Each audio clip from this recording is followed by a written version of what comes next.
Ay, mga ate ko, for today's video is gagawa tayo ng lumpia. Hindi na siya totally lumpia. Kahit napanood ko kasi siya, so itatry natin kung masarap pa diba. Ang tawag dito is lumpiang talong. So, pagpasensya ninyo na yung boses ko kasi gusto ko.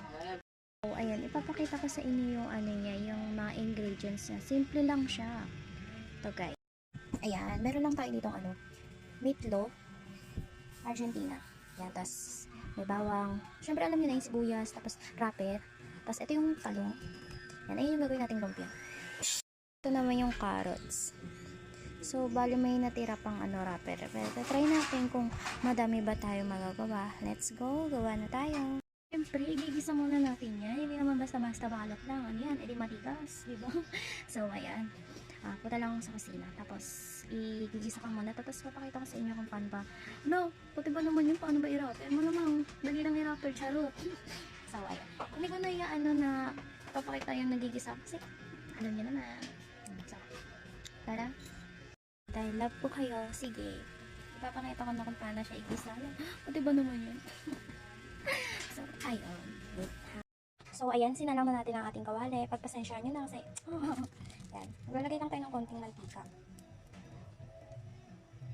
Yan.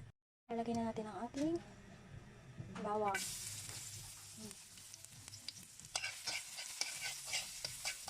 Siyempre, madaling masunog yan. Kailangan sunod na natin yung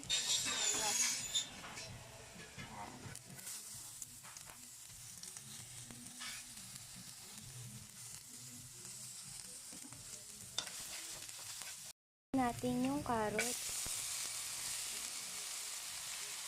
Siyempre, kanya tayo mga pagluluto. Kung ano yung gusto nyo unahin nyo.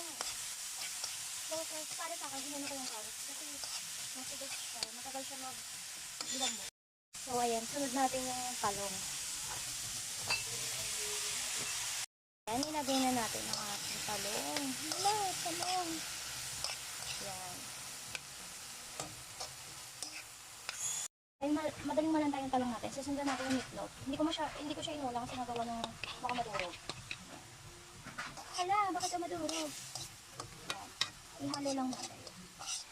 Pero dapat nasa mahina lang yung apoy nyo. Hala, mahina lang daw. Hintayin lang natin siya ng ilang minuto. Hala, ilang minuto. Kasi madaling yung talong natin. Hala, talong. May talong ba tayo? Sorry. Yan. So, ayan. Lagyan natin ng asin. Pero depende sa inyo guys kung lalagyan nyo pa ng toyo. Kasi ako gusto ko lalagyan ng konting toyo. Ano, lalagyan na ng asin yan. Konti lang yan. Then next is betchin. Konti lang dapat guys. Kasi, daming explanation ni ate. Daming nalagay. Yan. Yan. So, ayan mga ate ko. Lalagay lang natin. Ito na yung ginisa. Parang hindi na nga to, hindi na to talong na lumpia. Parang carrots na to. Yan. Depende sa inyo guys kung madami ba ilalagay nyo.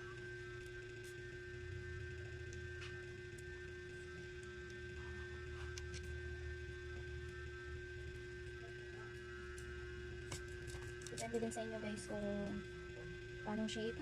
So, update ko na lang kayo guys kung ilan man nagawa ko. Binibilang. Lumpiang talong.